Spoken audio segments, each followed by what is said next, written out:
Conforme prometido agora há pouco, a gente vai conversar ao vivo agora com o doutor Marcos Boulos, que é médico e infectologista. Já dando o boa noite, agradecendo mais uma vez pelo tempo do senhor para com o ouvinte da Band News FM e já te perguntando sobre a importância da chegada finalmente das vacinas pediátricas, estão sendo chamadas assim, as vacinas pediátricas, e o início da imunização de crianças entre 5 e 11 anos de idade. Boa noite mais uma vez. Boa noite, prazer em falar com vocês e a todos os ouvintes. Nós temos sempre surgindo variantes do coronavírus. Por que isso está surgindo? Porque o vírus não para de circular. Nós só vamos conseguir diminuir ou resolver esta pandemia quando nós tivermos muitas pessoas imunizadas, mais de 80%, com 2 doses. Isso fará com que diminua a circulação de vírus e novas variantes não surjam mais. E para isso é necessário vacinar o maior número de pessoas possível, por isso as crianças devem ser vacinadas para melhorar o índice de imunidade da população e certamente diminuir o surgimento de variantes e, claro, prevenir contra doenças mais graves também. A gente acompanhou mais cedo aqui, doutor, essas recomendações do governo de São Paulo, do governador João Dória. A gente sabe que pelo menos 7 estados já adotaram medidas restritivas diante dessa nova onda de Covid-19 que tem atingido o nosso país depois desse fim do ano, comecinho de janeiro. E eu queria saber como que o senhor recebe essas orientações, né? Essa decisão de não tomar medidas restritivas, mas só criar orientações, recomendações para as prefeituras, para tentar frear aqui no estado de São Paulo. Vamos ver até quando consegue segurar, né? Porque aglomerações vão fazer com que esse número de casos aumente muito, muito e muito. Nós estamos batendo dia após dia recordes mundiais de casos de Covid, e após 2 anos isso não era esperado. Essa variante é extremamente infectiva, mas também, como ela se infecta, é muito infectante e não causa gravidade maior, ela também deve acabar logo de aumentar, porque fica a população, boa parte da população infectada e cai. Isso tem acontecido na África do Sul e alguns países até do continente europeu, em que começa a diminuir o número de casos. Isso pode acontecer. Mas nós aqui no Brasil estamos em fase de crescimento. Então nós temos que tomar muito cuidado nas próximas 2, 3 semanas, para um número maior que o de casos que nós vamos ter, e levar uma pressão muito grande ao sistema assistencial. Mesmo que nós tenhamos casos menos graves do que foi há 1 ano atrás, porém nós teremos uma pletora de leitos não de gravidade, e os pronto-socorro que já estão com quase 6 horas de espera, provavelmente isso se tornará muito pior e caótico até no atendimento médico. Por isso, eu acho que seria necessário você buscar restringir a circulação de pessoas, evitar aglomerações e, obviamente, pedir para todos usarem máscara, porque só assim nós vamos nos prevenir tanto do Covid, que está aumentando, como da influenza, que está aparecendo por aí também. Doutor, a gente tem percebido que algumas regras, alguns protocolos têm sido adotados, no mundo principalmente, no Brasil pouco ainda, mas hoje houve uma entrevista coletiva, um pronunciamento do governo do estado de São Paulo. A gente está falando para todo o Brasil, mas é o estado mais populoso do nosso país, com algumas recomendações. E a única determinação, o uso de máscara, me parece, o senhor acabou de falar, parece óbvio, até pelo menos 31 de março, mas algumas recomendações e a determinação de 70% de público em estádio de futebol. O senhor até alguns meses fazia parte do centro de contingência do coronavírus no estado. Eu não consigo de verdade, e eu queria saber a opinião do senhor, ver algo na prática que vai funcionar, que a gente vai conseguir frear o vírus restringindo 70% de público no estádio de futebol. A gente sabe que todo mundo fica aglomerado, seja 70%, 50%, 40%, 30%, e em shows, eventos, etc. E mais, né? Só a partir do Campeonato Paulista, que começa daqui a 2 semanas. Eu estou perdendo alguma coisa nesse meio tempo ou realmente foram medidas que na prática não vão funcionar, doutor? Não vão funcionar como não tem funcionado. Você vê os jogos acontecendo, apesar da obrigatoriedade de uso de máscara, você não vê ninguém com máscara dentro do estádio. Eles tiram a máscara para gritar, para torcer, e todo mundo aglomerado, um do lado do outro. Não adianta você falar que fica com 40% ou 30% da lotação se todos ficam juntos. A aglomeração acontece do mesmo jeito. Então, nós sempre fomos, também no centro de contingência naquela época, nós não éramos favoráveis a ter público no futebol enquanto houver esse grau de infectividade que estava acontecendo já naquela época, e agora volta a acontecer em número até maior. E nenhuma aglomeração. Shows deviam ser suspensos, todas as programações em que tem aglomeração tem que ser suspensa. Mas o Brasil, que é o pior país no controle da doença no mundo, né? Nós temos o maior número de casos por 100 mil habitantes do mundo todo, e mais, não só o Brasil, todo o Ocidente, principalmente parte da Europa, que já teve 6, 7 ondas, e os Estados Unidos, porque o que acontece? Eles põem a economia na frente do programa de saúde. O que acontece? Você não resolve o problema de saúde e, obviamente, não vai resolver a economia. Veja o que aconteceu, por exemplo, nos países que levaram isso mais a sério. Coreia do Sul, Singapura, China, Nova Zelândia. Eles não tiveram onda nenhuma, tiveram a primeira e acabou. Ou seja, por quê? Eles seguem os protocolos rígidos, todos vacinados, não tem eventos com dimensão, e quando você entra no país, você além de ter sido vacinado e fazer o teste, você fica esperando algum tempo para o tempo de incubação para entrar. Então o que acontece? Eles não têm. Então, agora, nós que brincamos que olha, precisa abrir aqui, daqui a pouco fecha outra vez, e aí acontece o que está acontecendo na Europa.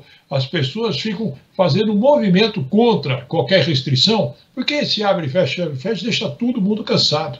Né? Então não é desejável, não deveria fazer, não deviam ter marcado festa, não deviam ter feito aglomerações. É sempre o otimismo brasileiro. Não vai acontecer conosco o que aconteceu nos outros lugares. É o que está acontecendo. Né? Nós temos uma situação muito difícil e provavelmente nas próximas semanas, mês e meio, nós vamos ter uma situação pior do que nós temos agora.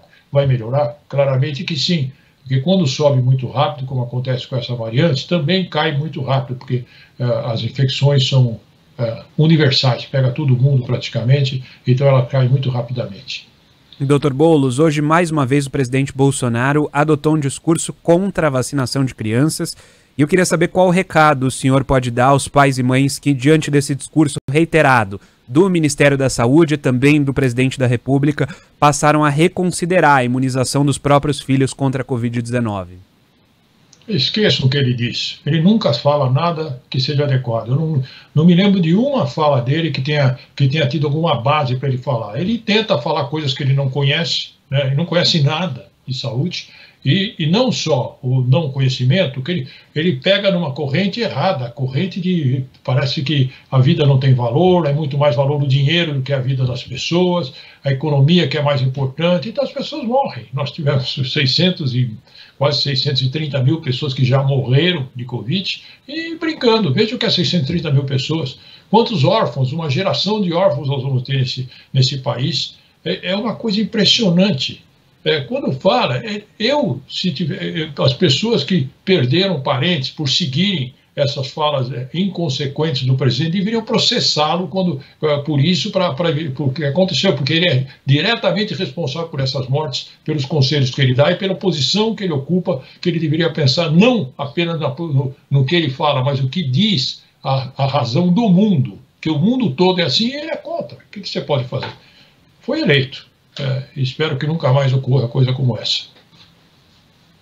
Doutor, eu queria aproveitar essa nossa conversa para falar também da importância de testagem, né? O Ministério da Saúde prometeu começar a distribuir, a partir já de sábado, 28 milhões de testes rápidos contra a Covid-19, mais 13 milhões estão previstos para chegar em fevereiro, e também nós estamos aqui travando mais uma batalha, que é a batalha da aplicação do autoteste, que a gente tem correspondente na Europa, nos Estados Unidos, no Reino Unido, por exemplo, cada cidadão tem direito a 7 testes por semana, fornecido de forma gratuita pelo governo. Não dá para a gente, infelizmente, fazer essa comparação aqui com o nosso país, mas dá sim para a gente ter, no mínimo, um autoteste sendo vendido em farmácia num custo-benefício interessante. Qual a importância, nesse momento da pandemia, com a chegada dessa variante, de testagem? A importância nesse momento entre nós é porque nós estamos com duas epidemias. Nós temos a epidemia de Covid e a epidemia de influenza por H3N2. E apesar que a maior parte dos casos das duas doenças não caminham com gravidade, nós precisamos diferenciar, porque elas exigem cuidados distintos. Enquanto a influenza, a gripe, ela termina depois 3, 4 dias, ou mais 5 dias a pessoa fica boa, o Covid pode não ser nem tão intenso como a gripe, mas ele costuma persistir e você precisa fazer acompanhamento para saber os problemas que podem acontecer. Então, a necessidade de diferenciar é importante. Então, o autoteste aqui, neste momento, até para diferenciar, é importante. Não é isso que vai definir a gravidade do processo. No fundo, as pessoas que estão infectadas por uma ou por outra não têm que ficar em casa. Se não tem nenhum sintoma mais intenso, e sintoma intenso que eu digo, falta de ar, algum que possa causar um desconforto relacionado, não só um pouco de febre ou dores no corpo, isso pode ficar em casa. Porque aí você sim, se você tiver um desconforto intenso, você vai precisar ir para o hospital. Caso contrário, principalmente com os hospitais cheios, como são agora, você corre o risco até de se infectar lá se não tiver infectado, né? Então, é melhor ficar em casa. Fazer o autoteste se tiver, você não espera passar, depois você faz a testagem. E fique em casa só. Se você ficar cansado, com falta de ar, aí sim é necessário ir ao hospital. Caso contrário, só toma sintomático em casa, é a melhor coisa, porque principalmente a variante Ômicron e a gripe, elas não costumam caminhar com gravidade maior. Não costumam, pode ocorrer em pessoas que têm alguns fatores que facilitam essa evolução mais grave. Dr. Boulos, agora a gente também observava aqui, trazia ao longo da nossa programação, um levantamento do Instituto Todos pela Saúde, mostrando que nesse comecinho de janeiro a variante Ômicron prevaleceu em mais de 90% das amostras analisadas aqui no Brasil. Hoje também o presidente Jair Bolsonaro deu uma declaração de que a Ômicron é uma variante bem-vinda, no sentido de que ela se espalha mais rapidamente do que outras variantes e dessa forma criaria aquela imunidade de rebanho, tese defendida pelo presidente desde o início da pandemia. Fato é, Dr. Boulos, essa é uma variante mais transmissível. O que a gente pode falar nesse sentido de, por ser mais transmissível, ela vai gerar maior imunidade para as pessoas, de certa forma ela vai então gerar uma proteção maior para essas pessoas mais à frente? O que acontece quando você tem uma doença altamente transmissível é que a infecção é muito rápida e cai rapidamente. Isso aconteceu, vocês lembram o Zika, a questão de uns 5, 6 anos atrás, foi assim que aconteceu, foi e não voltou mais. Como o Covid, nós temos variantes distintas, nós não sabemos se isso vai ocorrer. E se for muito rápido, pode ser que dê tempo de você ter uma imunidade de rebanho rápida, porque o vírus dá pouca, a doença dá pouca imunidade. Então precisaria ser muito rápido mesmo. A Organização Mundial de Saúde tem falado nesse sentido, que pode ser que está havendo prenúncio que a pandemia pode terminar depois da variante Ômicron. É possível, mas não é certo por causa do número de variantes. O que nós sabemos é que nós vamos aumentar o nível de vacinação da população para diminuir a circulação do vírus, aí nós vamos ter certeza que a pandemia termina e vai continuar a doença de forma mais endêmica, para que a gente vai ter provavelmente nos invernos, como acontece com a gripe, aí nós vamos tomar provavelmente vacinas anuais também contra a Covid.